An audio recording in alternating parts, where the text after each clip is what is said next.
Hello, hello. Welcome back to Let's Talk Ray Bradbury, the show right here on Let's Talk Entertainment, where going back to 2018, I've been attempting to read and review each of the roughly 600 short stories written by the late, great Ray Bradbury.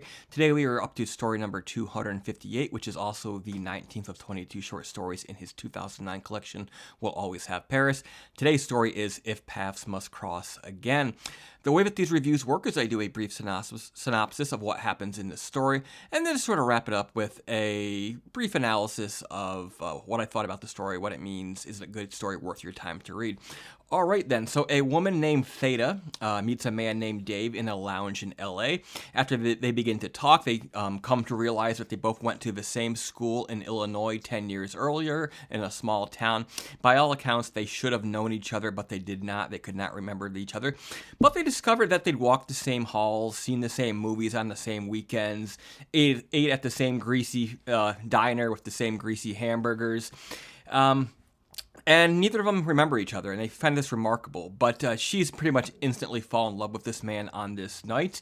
But he's in a military uniform, and he revealed that, unfortunately, he has to go away overseas to fight. It is 1944, so World War II is on.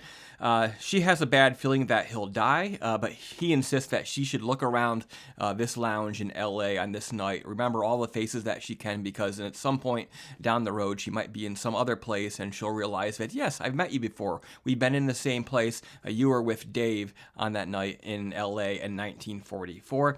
And then for the rest of the night, they sort of dance lovingly in each other's arm, and the story fades away. All right, so this is a lovely little story about, in one sense, war separating people.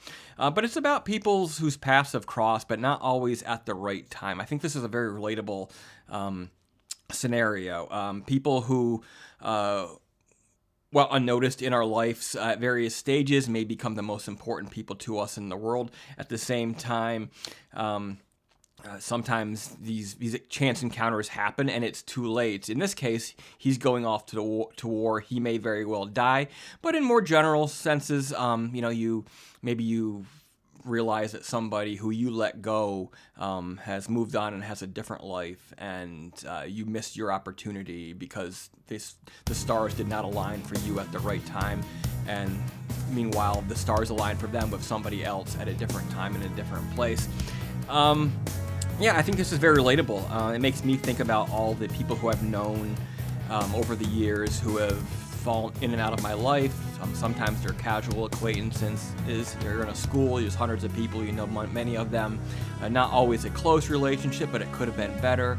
And other times there's people who you even dated perhaps or were best friends with, and they've fallen out of your life as well, and you sort of wonder what happened and the what if all the stars had aligned for us at the right time. But there you go, if paths must cross again.